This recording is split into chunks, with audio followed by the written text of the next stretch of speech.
la otra etapa. El equilibrio de poderes, ya sabemos que Karl Lovenstein señaló que el principio que inspira el presidencialismo es la interdependencia por coordinación. Congreso y Ejecutivo tienen el mandato popular de coordinar entre sí porque cada uno tiene un mandato diferente. Los congresistas tienen el mandato de sus electores en cada distrito electoral y el Ejecutivo tiene el mandato establecido en la segunda vuelta, el mandato de gobernar, y los congresistas el mandato no solamente de legislar, sino de ejercer control político a este que gobierna. Porque ya se ha establecido en la teoría constitucional moderna que la principal función de un Congreso no es la de legislar, es la de fiscalizar, la de ejercer control parlamentario. Por tanto, lo que se está haciendo es simplemente eliminando la posibilidad de censura ministerial. Si acaso un Congreso, en una crisis gravísima y un abuso y una prepotencia absoluta del Ejecutivo, osara discutir al Ejecutivo, discutir las políticas gubernamentales del Ejecutivo, el Ejecutivo, de acuerdo al proyecto, tendría la posibilidad de plantear una cuestión de confianza. Y ahora bien, paso a formular un tema medio abstracto, pero ojalá que se entienda. Ojalá que pueda yo dejarme comprender. La teoría constitucional se basa en la teoría de los frenos y contrapesos. Ante la posibilidad de la censura ministerial, la censura del Consejo de Ministros, la Constitución establece la disolución parlamentaria en la segunda oportunidad, de forma tal que aquí se encuentran perfectamente equilibrados.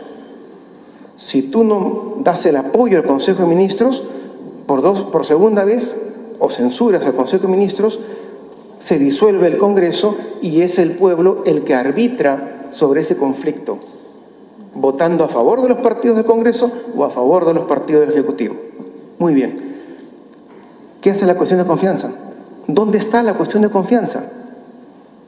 La cuestión de confianza no debe existir, porque es extraña al ordenamiento constitucional, porque la cuestión de confianza se suma a este equilibrio ya producido, se suma de una manera inorgánica, porque la cuestión de confianza aquí en el presidencialismo no tiene sentido.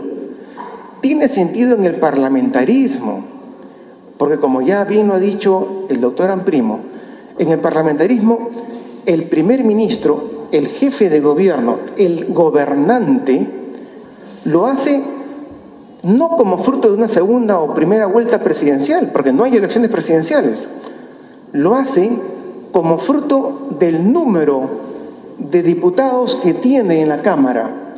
Si tiene la mayoría, es que puede gobernar. El jefe de Estado, que es una persona diferente, que no gobierna, producida las elecciones parlamentarias, llama al líder de la mayoría del Parlamento. El líder de la mayoría del Parlamento asume el cargo de primer ministro de forma tal que es presidente del partido mayoritario, es líder de la bancada mayoritaria, es diputado, por supuesto, y 3, es primer ministro, jefe de gobierno. Allí sí se explica la cuestión de confianza, porque si yo como primer ministro no encuentro que mi bancada, mi partido, no me respalda en una política gubernamental, es allí cuando yo digo cuestión de confianza, planteo cuestión de confianza. Si ustedes no me apoyan, me voy yo y se van ustedes. Tiene sentido. Hay equilibrio. Si la Cámara de Diputados, la mayoría, se mantiene en su criterio, pierde su curul, tiene que entrar otra vez a una campaña electoral, contrariando a su líder. Entonces, ese momento de crisis tan grave prácticamente no ha sido planteado casi nunca. Muy rara vez en temas muy graves. Es más, Theresa May, la primera ministra inglesa, ha renunciado, ha anunciado su renuncia para junio, pero no ha planteado la cuestión de confianza, porque no tenía sentido ya. Ella no tiene el respaldo de la mayoría de su propio partido, el Partido Conservador, en la Cámara de Comunes. Ya no tiene sentido plantear la cuestión de confianza, por lo tanto, no lo ha hecho. Se van todos los diputados y me voy yo con todo mi gabinete ministerial. Y mi gabinete ministerial posiblemente no repita, porque ante esa crisis se produce una elección parlamentaria y posiblemente los electores voten por el partido de oposición. Por tanto, es una medida equilibrada en el parlamentarismo, pero absolutamente desequilibrada en nuestro régimen presidencial, que ya está equilibrado por la disolución misma frente a la censura ministerial. De forma tal que es un elemento extraño que en el mediano plazo debería desaparecer de la Constitución, así de simple, la cuestión de confianza. Ahora, si se plantea una cuestión de confianza como la que se ha planteado, que en el fondo lo que está estableciendo es de que la Comisión de Notables, la Comisión de Reforma Política nombrada por sí y ante sí por el señor presidente en Palacio de Gobierno, tenga la función constituyente que se la arranca al Congreso. Si no hacen caso a lo que mis notables han diseñado, porque esta es la verdad, claro, lo que ellos han hecho es la verdad. Si ustedes, congresistas, no hacen caso de ello, se van ustedes. Yo no me voy. Yo soy jefe de Estado y jefe de gobierno al mismo tiempo. Se van ustedes, no yo. O sea, no solamente es absolutamente desequilibrado, sino que lo que está planteando es de que, como ya se ha dicho aquí, le está quitando la función de poder constituyente constituido o poder constituyente derivado que tiene el Congreso para reformar la Constitución, se la está quitando para trasladarla a la Comisión de Notables, a la Comisión de Reforma Política, que él solo ha nombrado. De forma tal que lo que se está viendo hoy en día en forma absolutamente imparcial es una realidad. El Ejecutivo está haciendo uso arbitrario del poder y corresponde al Congreso, en nombre del país, en nombre de la patria, en nombre de la democracia, en nombre de la Constitución, frenar ese ejercicio arbitrario del poder, cueste lo que cueste. Al final de cuentas, todos aquí desempeñamos una función en la vida y si uno tiene que sufrir las consecuencias, pues las sufre. Muchas gracias, señora presidenta. Muchas gracias, doctor Álvarez Miranda. Nos damos cuenta que el doctor Natalia Primo nos había avisado con anticipación que tenía compromisos profesionales impostergables que atender. Les agradece por la atención que les han prestado. Hace el uso de la palabra ahora el doctor Aníbal Quiroga León.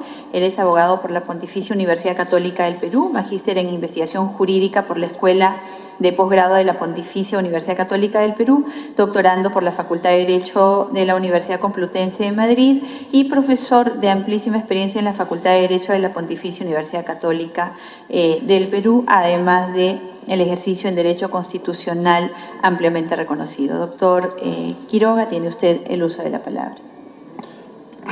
Muchas gracias, señora presidenta. Señora presidenta, señores miembros de la Comisión de Constitución y mis distinguidos colegas que me acompañan. Quería agradecer esta inmerecida invitación para exponer hoy día algunos aspectos que se han consultado sobre la cuestión de confianza.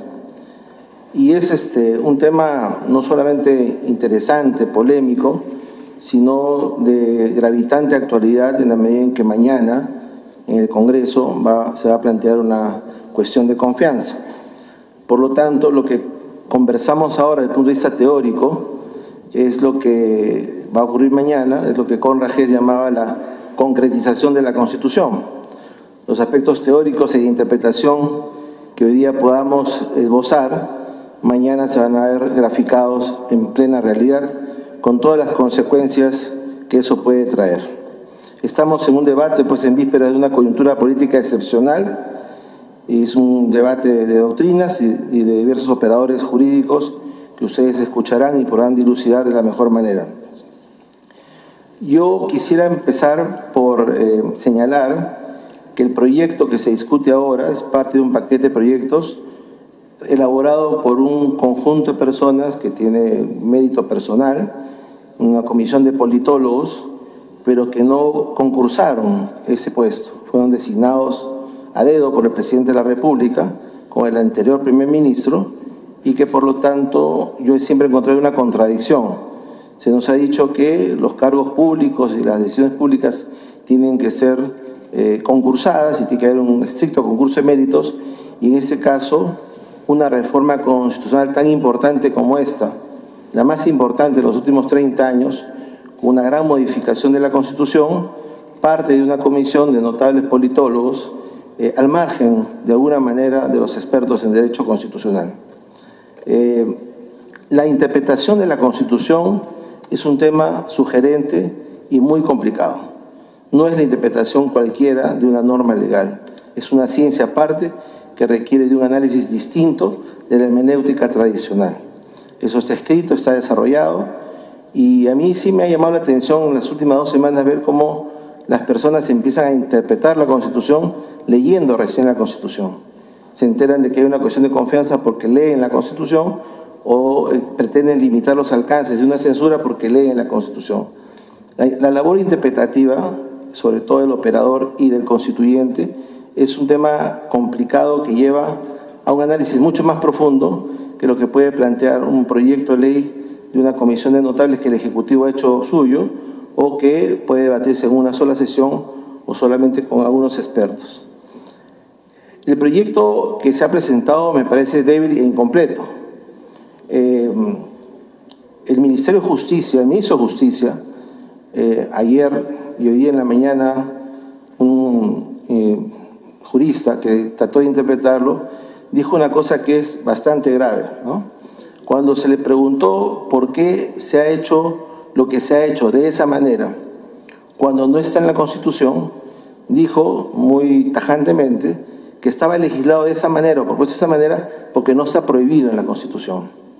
Eso es un razonamiento jurídico absolutamente equivocado y absurdo. El principio por el cual ninguna persona está obligada a hacer lo que la ley no manda, ni impedida hacer lo que no prohíbe, se llama el principio de la libertad. Y eso rige para las relaciones privadas de las personas, para nosotros y para ustedes cuando actúan de manera privada. Pero las funciones públicas se rigen por el principio de taxatividad o especificidad. El funcionario público solo puede hacer aquello que la ley expresamente le faculta. Y ciertamente las potestades constitucionales se rigen también por el principio de taxatividad. En la mañana uno de los juristas que interpretaba lo que decía el ministro de Justicia dijo, bueno, eso es para el derecho administrativo. Esa distinción no existe en el derecho constitucional. Eso es para todas las potestades públicas. Porque se ha pretendido decir que la cuestión de confianza tal como está planteada es correcta porque no está prohibida en la Constitución. La Constitución no es un cuerpo normativo de negatividad, no es un cuerpo de negaciones. Por ejemplo, bajo esa tesis yo podría llegar al absurdo de decir el presidente de la República puede dar leyes. ¿Y cómo así puede dar leyes? Porque no está prohibido en la Constitución. La Constitución no es una cartilla de negaciones, es una cartilla de atribuciones. Por lo tanto, cuando la Constitución dice el Congreso da leyes, se entiende que nadie más da las leyes. Cuando dice el Congreso reforma la Constitución, se entiende que nadie más puede reformar la Constitución.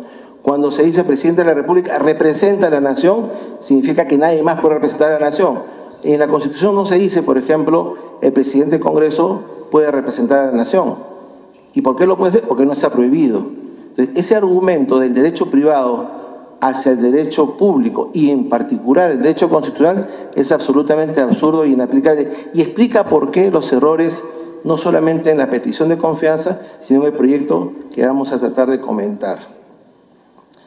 En ese proyecto, que me parece débil e incompleto, hay algunas cosas que se retiran y otras cosas que se modifican. Por ejemplo, cuando se pretende eliminar la cuestión de confianza de los ministros, en particular como está regulado en la actual Constitución, el proyecto se basa en una sola opinión, en la opinión del doctor Enrique Bernales, quien lamentablemente ha fallecido. Puede ser una opinión muy ilustrada, puede ser una opinión muy profunda, pero es una única opinión para zanjar un debate tan complicado. Y cuando el proyecto se refiere a la eliminación de la censura a los ministros, el proyecto se basa en una sola opinión también, en la opinión de Diego Valadez, que es un tratadista constitucional mexicano, también muy importante, pero me parece que un tema tan complicado y tan difícil como la modificación de la Constitución no puede estar basada en la opinión de una sola persona. La pregunta clave acá es, ¿cuál es el régimen que tenemos? También yo he descubierto con sorpresa la semana pasada que mucha gente recién se ha puesto a leer qué cosa es un régimen parlamentario y qué cosa es un régimen presidencialista. La Constitución del año 93, yendo más allá que la del 79, consagra para el Perú un sistema semipresidencial y semiparlamentario. Algunos dicen es un presidencialismo atenuado. Claro, si está atenuado es porque el Congreso está reforzado. Estamos hablando de lo mismo. Hay mecanismos de control que están dados al presidente de la República y hay mecanismos de control que están dados al Congreso. Porque se entiende que el gobierno surge de la interacción natural y de buena fe entre el Congreso y el Ejecutivo. No puede haber una república democrática solo con la labor del Ejecutivo, como no puede haber una república democrática solo con la labor del Congreso. El punto de partida de ese sistema híbrido semiparlamentario, semipresidencial, es que el presidente de la República tiene que tener una bancada en el Congreso. Si el presidente de la República es una isla y no tiene operadores en el Congreso, entonces los conflictos se van a dar de todas maneras, que es lo que está ocurriendo ahora. Entonces, lo primero que hay que hacer es tratar de descubrir cuál es el ADN de la Constitución. ¿Estamos en un régimen presidencialista que puede gobernar de espaldas al Congreso o estamos en un régimen parlamentario que puede prescindir del presidente de la República? Ni lo uno ni lo otro. Y esa es la explicación fundamental de la censura y de la cuestión de confianza, que como ya se ha dicho, son las dos caras de una misma moneda, llevan exactamente a lo mismo. ¿Cuál es el régimen que queremos? ¿Cuál es el régimen que vamos a plantear en la Constitución?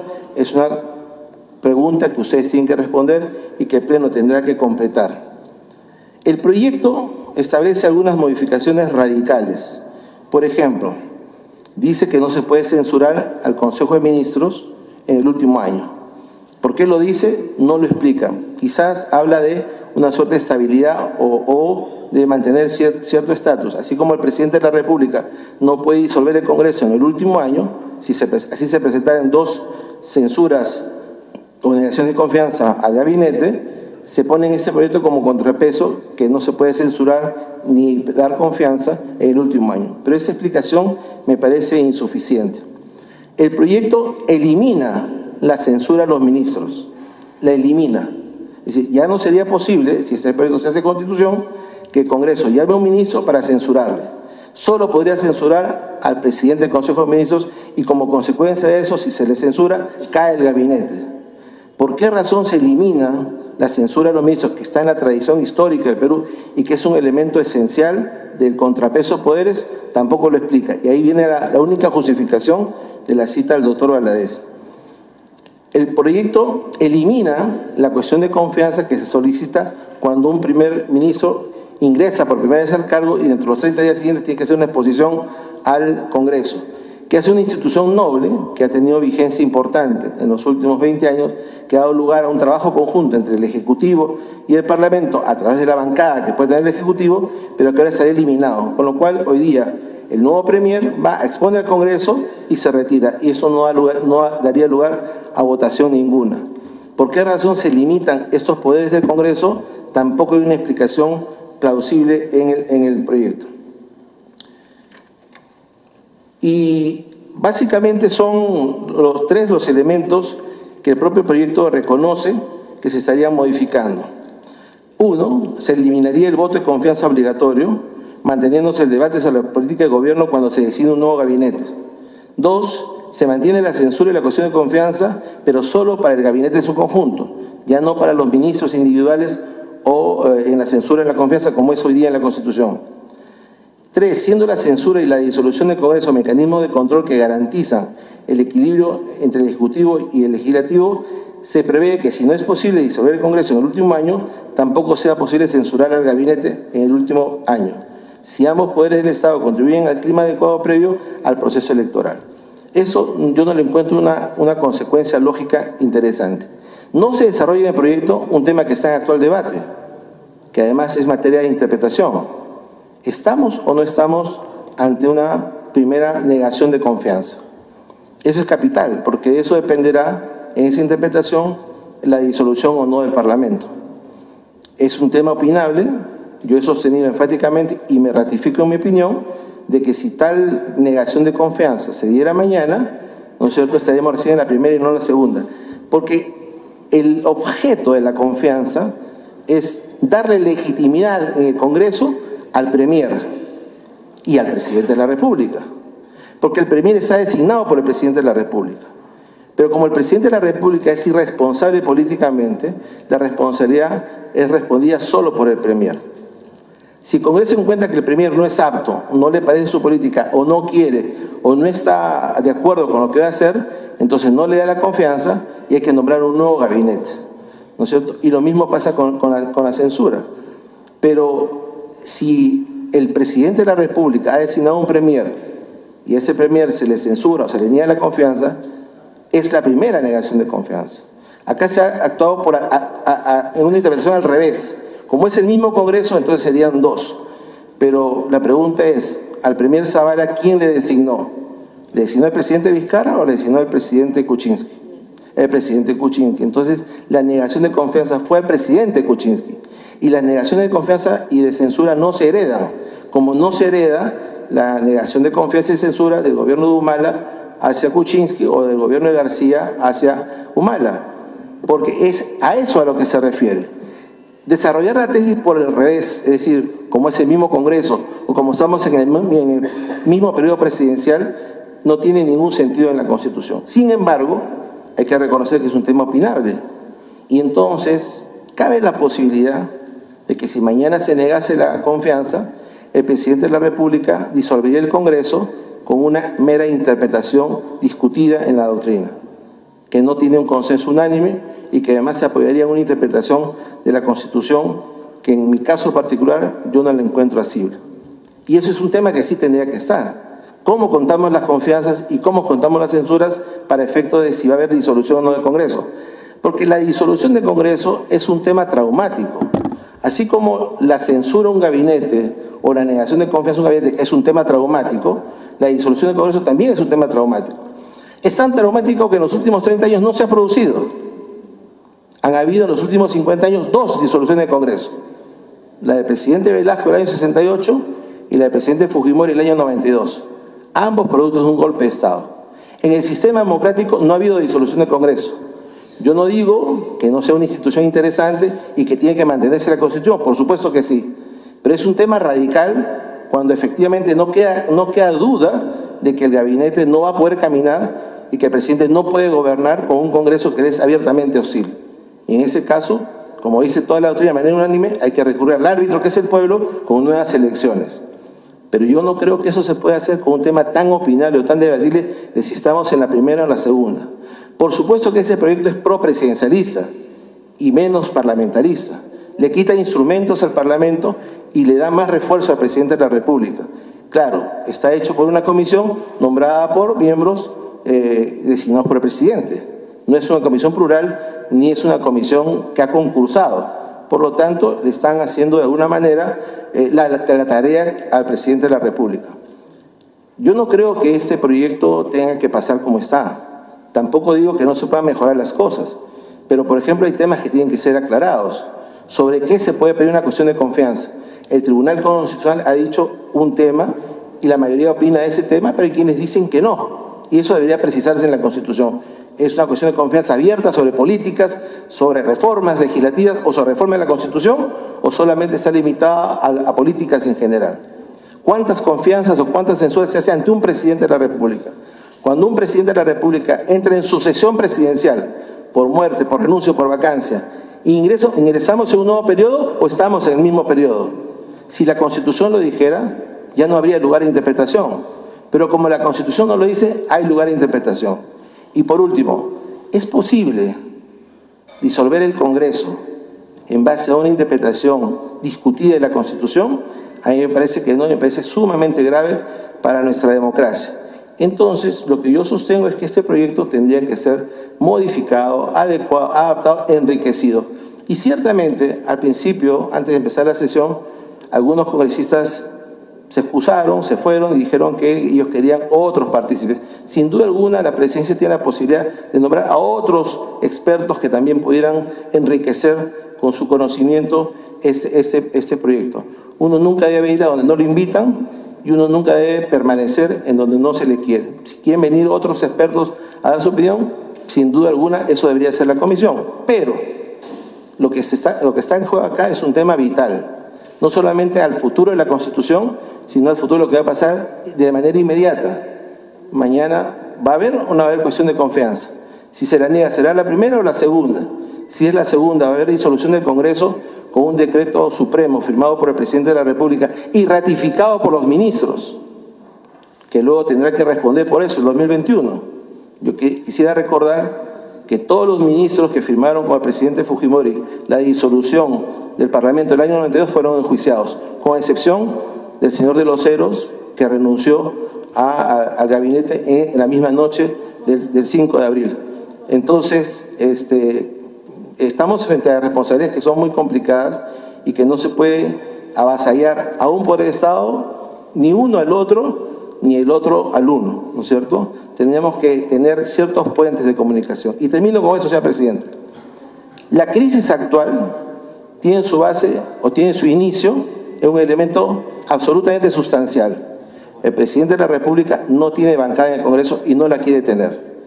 Y entonces, en su concepción de la democracia, cree que se puede gobernar sin tender un puente con el Congreso, sin tener conversaciones con el Congreso o pactos políticos con el Congreso. Pero al mismo tiempo el Congreso tiene un error fundamental. El Congreso, en su primera elección con el presidente Kuczynski, en su gran mayoría dijo, nos han elegido para hacer oposición. Y eso no es verdad. Ese ha sido un gran error político. El Congreso y el Ejecutivo, en el régimen que está escrito en la Constitución, tienen que cogobernar, tienen que llevar adelante un gobierno. Si la gran mayoría dice, somos siempre oposición, entonces va a producir una crisis cuyo resultado es lo que tenemos ahora. Por lo tanto, esta reforma constitucional, una vez designadas bien la censura, la confianza y los alcances y los tiempos que se pueden hacer para una cosa tan grave como la disolución del Congreso, también tendrían que ver cómo darle al presidente de la República una bancada mínimamente esencial con la que se pueda trabajar en el Congreso y ser un puente entre el Ejecutivo y el Parlamento. Termino reiterando un solo tema. No es posible sacar adelante la República solo con el Ejecutivo, por más voluntarista que sea. Tampoco es posible gobernar solo con el Parlamento, por más mayoría que sea. De alguna manera están obligados por la Constitución a entenderse, y a entenderse de la mejor manera para poder sacar adelante el gobierno y no estar dando tumbos traumáticos cada cierto tiempo. A mí me apena muchísimo que lo que siempre decía en clase, estamos yendo al 6º recambio constitucional, es un récord histórico en el derecho constitucional del Perú. Antes eran 2 gobiernos, un golpe de Estado, 3 gobiernos, un golpe de Estado. Vamos a ir al 6º recambio constitucional y se presenta hoy día esta gran crisis constitucional que, abrigo las esperanzas, tenga la mejor solución. Muchas gracias. Muchísimas gracias al doctor Aníbal Quiroga León. Reitero una vez más, congresistas, dando la bienvenida al congresista César Segura, a la congresista Gladys Andrade y al congresista Gilbert Violeta, que esta sesión estaba programada en el marco del debate del proyecto de ley 4185 que regula las relaciones ejecutivo-legislativo. Y que para los colegas que no han querido participar de la sesión sería bueno que tengan presente esto. Vamos a ceder la palabra a los señores congresistas que la han solicitado. Tengo en la lista a la congresista Aramayo, a la congresista Salgado. No tengo más intervenciones solicitadas, así que congresista Aramayo, tiene usted el uso de la palabra. Gracias, presidenta. Saludando a los invitados que hoy nos acompañan. Es para nosotros también un alto honor recibir sus opiniones académicas. Yo tengo pocas preguntas y las voy a dirigir con su autorización, presidenta, directamente a algunas personas por su expertise. Y esta última tendría que, por el desarrollo de su participación, absolverla, si es posible, el doctor Aníbal Quiroga. El artículo 128 de la Constitución Política del Estado precisa que los ministros son responsables individualmente por sus propios actos y por los actos presidenciales que refrendan. En ese sentido, a través suyo, señora presidenta, al doctor Quiroga, que nos pueda comentar cuál sería la responsabilidad constitucional del presidente de la República y los ministros de Estado si se procediera a una disolución del Congreso con los supuestos planteados en la cuestión de confianza que hoy nos aboca. Según los más destacados constitucionalistas, nadie puede proponer algo que es materialmente imposible de implementar. Y quisiera referirme, por ejemplo, a alguno de los proyectos planteados, Presidenta, en los 5 que, revisando la columna que gentilmente nos había proporcionado el doctor Antero Flores, dice el Premier: hay un núcleo mínimo irrenunciable del paquete de reformas. De estas 12, ¿me permite? De estas 12 son 5, ese núcleo duro. Y si revisamos ese núcleo duro, está el proyecto de ley 4190-2018, PE, Ley de Reforma Constitucional que modifica el artículo 34 de la Constitución Política del Estado sobre el impedimento de ser candidatos, que dice que nadie que tenga con sentencia mayor a 4 años y que esté en primera instancia. Pero esta propuesta por sí misma ya vulnera un principio constitucional que está en la Constitución Política del Estado, en el artículo 139, numeral 6, que habla de la pluralidad de instancia. Entonces, para redondear la primera pregunta dirigida al doctor Aníbal Quiroga, el Ejecutivo nos plantea un núcleo duro de propuestas. Una de esas, solo para ilustrar, vulnera un principio constitucional. ¿Hay responsabilidad individual? ¿Hay responsabilidad colectiva para plantear algo que vulnera la Constitución solamente en el planteamiento, más allá de la eficacia de la norma? Esa sería, Presidenta, la pregunta que le planteo al constitucionalista, doctor Aníbal Quiroga. Y quisiera plantearles otra que tiene que ver a los miembros del ex Tribunal Constitucional, al doctor Álvarez Miranda y al doctor Urbiola Jani. ¿Qué pasa por...? Hoy ingresábamos al Congreso y claro, hace usted bien, Presidente, en delimitar que este análisis se hace en el marco de la reforma constitucional parcial derivada que ha coincidido con la coyuntura y que no hay mejor forma de estudiar la Constitución sino a partir de los hechos que se presentan hoy, también haciendo esa salvedad. Pero una de las preguntas de los señores periodistas que hoy nos acompañan era: ¿y puede el Congreso de la República dilatar el aprobar la confianza, derivándole al Tribunal Constitucional una opinión de contienda de competencia, que es lo que corresponde ahora? El artículo 107 de la Constitución reconoce que el presidente de la República tiene la facultad de iniciativa legislativa. Yo lo he dicho antes, tienen más facultades en materia legislativa que el mismo Congreso. Legislan en materia presupuestaria, en materia tributaria, legislan por decreto legislativo, por decreto supremo. Pero hoy quieren tener también competencia para legislar más que el poder constituido a través de la reforma parcial de la Constitución, diciéndonos cómo legislar. La pregunta aquí es: ¿en qué parte de la Constitución Política del Estado se habla de la naturalización, desnaturalización, la esencia o no esencia de los proyectos? Esto vulnera el deber constitucional del legislador. ¿Qué responsabilidad acarrearía en el futuro tal vulneración de parte de quien lo plantea o lo implementa? El presidente de la República está facultado en el marco del artículo 108 observar las autógrafas de leyes que el Congreso envía para su promulgación, teniendo la facultad de devolverlas al Parlamento para que levante sus observaciones o se llane a ellas. Sin embargo, se entiende que solo puede observar las autógrafas de leyes con menor jerarquía, no las de reforma constitucional. ¿Ustedes consideran que la medida adoptada por el Ejecutivo a través de la cuestión de confianza es constitucional en forma y fondo? Y aquí quisiera, Presidenta, hacer una reflexión respecto a la labor de la academia. ¿Por qué no hay un debate respecto a estos temas? Creo que sería de obligatorio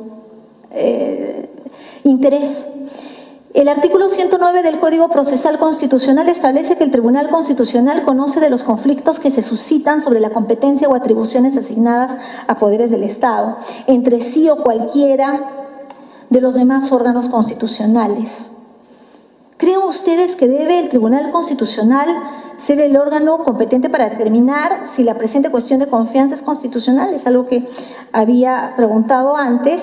Y en el marco del artículo 93 de la Constitución Política del Estado, que establece que los congresistas de la República representan a la nación y no estamos sujetos a mandato imperativo, podemos dar trámite a una cuestión de confianza donde se nos conmina en plazos, en términos y en objeto aprobar normas que vulneran como la pluralidad de instancia los proyectos de ley. ¿Es esta una cuestión de confianza constitucional planteada o es inconstitucional? Les agradezco por adelantado sus respuestas. Gracias, presidente. Gracias, congresista Aramayo. Congresista Luz Salgado. Gracias, presidenta. Primero, agradecer la presencia y el tiempo que nos dedican destacados juristas, destacadas personalidades que sabemos por su experiencia son los estudiosos de la Constitución. Y tenerlos aquí yo creo que ilustraría, y ojalá fuera esto en canales abiertos, porque lo que han salido son politólogos aficionados que recién están leyendo la Constitución.